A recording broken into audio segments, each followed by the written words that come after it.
जय श्री कृष्ण मित्रों, आप सभी का बहुत बहुत स्वागत है आपके अपने ही चैनल एस्ट्रो गुरुजी में। मित्रों, यदि आपने अभी तक हमारे चैनल को सब्सक्राइब यदि नहीं किया हो तो अभी सब्सक्राइब कर लें और बेल आइकन को अवश्य दबाएं, जिससे हमारे अगले आने वाले नए वीडियो की नोटिफिकेशन सबसे पहले आपके पास पहुंचे। आप नित्य नई नई ज्ञानवर्धक जानकारियां व नित्य का राशिफल हमारे चैनल से प्राप्त करते रहें।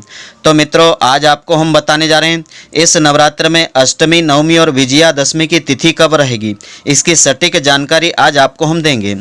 तो इस समय नवरात्रि का पर्व चल रहा है। इस दौरान 9 दिनों तक माता के 9 स्वरूपों का श्रद्धापूर्वक पूजन किया जाता है।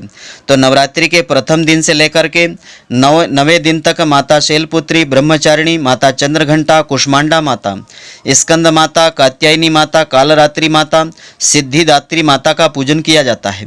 अष्टमी को हवन और उसके पश्चात कन्या पूजन करके माता को विदा किया जाता है। तो हिंदू पंचांग के अनुसार चंद्र तिथि के अनुसार पर्व मनाए जाते हैं, जिसके कारण कोई तिथि 9 घंटे की होती है तो कोई तिथि 12 घंटे की होती है, जिसके कारण लोगों में कभी कभी भ्रम की स्थिति निर्मित हो जाती है।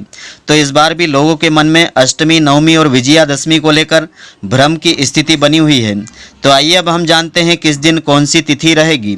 तो पंचांग के अनुसार 23 अक्टूबर 2020 को शुक्रवार को प्रातःकाल 6:57 से अष्टमी तिथि आरंभ हो जाएगी, जो कि 24 अक्टूबर को प्रातःकाल 6:58 तक रहेगी।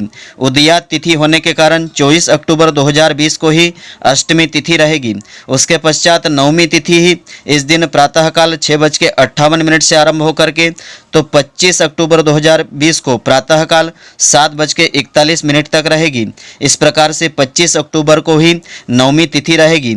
वहीं 25 अक्टूबर को प्रातःकाल 7:41 से 10वीं तिथि भी आरंभ हो जाएगी, जो कि 26 अक्टूबर को प्रातःकाल 9 बजे तक रहेगी। इसी तरह से 25 अक्टूबर को ही 10वीं तिथि लगने के कारण इसी दिन दशहरा, विजयादशमी का पर्व मनाया जाएगा। इस तरह से आप तिथि के अनुसार हवन कर सकते हैं, कन्या पूजन और विजयादशमी का पर्व मना सकते हैं। अब जानिए किस दिन कैसे आपको पूजन अर्चन करना चाहिए। तो नवरात्रि की अष्टमी तिथि के दिन हवन और उसके पश्चात नवमी तिथि को कन्या पूजन करने के बाद माता रानी को विदा करके इस व्रत का पारण किया जाता है। कुछ लोग हवन के पश्चात अष्टमी तिथि को ही कन्या पूजन करते हैं, लेकिन पारण जो है समापन तिथि के बाद ही किया जाता है।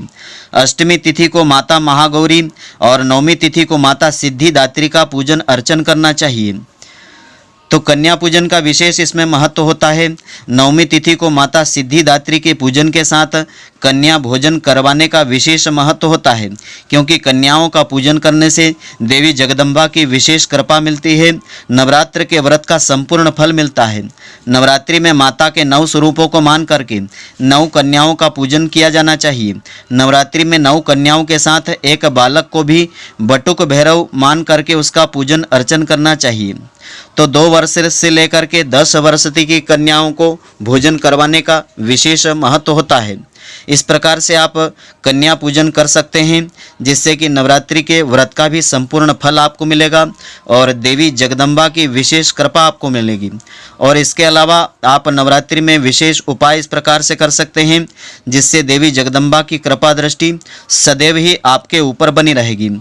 तो अष्टमी, नवमी के दिन कन्या पूजन करके व्रत खोले जाते हैं। धार्मिक मान्यता के अनुसार अगर नवरात्रि के समय माता रानी से जुड़े कुछ उपाय किए जाए तो माँ दुर्गा का आशीर्वाद हमको मिलता है और मनोकामनाएं शीघ्र पूरी होती हैं।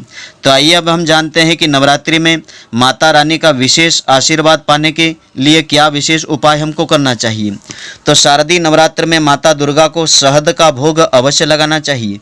यह उपाय करने से भक्तों को सुंदर रूप की प्राप्ति होती है, उनके व्यक्तित्व में तेज प्रकट होता है, लोगों को आकर्षित करने की शक्ति बढ़ती है।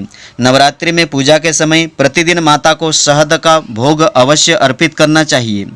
इसके अलावा माता की विशेष कृपा पाने के लिए 9 दिनों के बाद जो भी शहद और इत्र बच जाए उसे प्रतिदिन माता का स्मरण और ध्यान करते हुए स्वयं प्रयोग में लेकर आना चाहिए।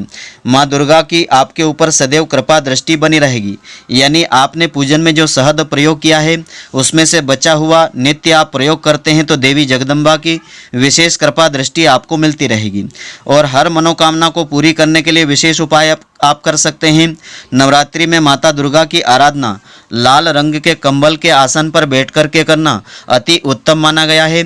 इससे सभी मनोकामनाएं पूरी हो जाती है। माता के नाम मंत्रों का उच्चारण करना हो, जप तप हवन आदि या पूजन अर्चन करना हो तो लाल रंग के आसन का कंबल का आपको प्रयोग करना चाहिए। इससे मनोकामना शीघ्र पूरी होती है, कार्य में भी सफलता मिलती है। और यदि आपका कोई सपना अधूरा है या कोई लक्ष्य आपने बना रखा है, उसे पूरा करने के लिए आप इस प्रकार से उपाय कर सकते हैं। यदि घर का सपना पूरा करने के लिए नवरात्रि में मिट्टी का छोटा सा घर बना करके अपने पूजा स्थल में आपको रखना चाहिए। इस उपाय को करने से आपकी घर मकान आदि खरीदने की या बनवाने की मनोकामना आपकी पूर्ण होगी।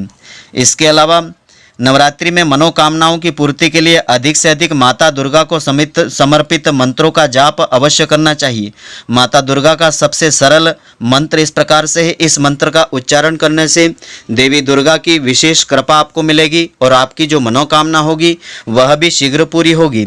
ओम सर्व मंगल मांगल्ये शिवे सर्वार्थ साधिके शरण्ये त्र्यंबके गौरी नारायणी नमोस्तुते। ओम जयंती मंगला काली भद्रकाली कपालिनी दुर्गा क्षमा शिवा धात्री स्वाहा स्वधा नमोस्तुते। इस प्रकार से माता के इन विशेष मंत्रों का उच्चारण करके आप माता जगदम्बा की विशेष कृपा प्राप्त कर सकते हैं। तो मित्रों, आशा करता हूं कि आपको हमारी यह ज्ञानवर्धक जानकारी पसंद आई होगी। यदि आपको पसंद आई हो तो आप हमारे वीडियो को अधिक से अधिक शेयर अवश्य करें, जिससे अधिक से अधिक भक्तजन इसका लाभ प्राप्त करते रहें। आप हमारे वीडियो को लाइक करना नहीं भूलें। धन्यवाद। जय माता दी मित्रों, फिर मिलेंगे।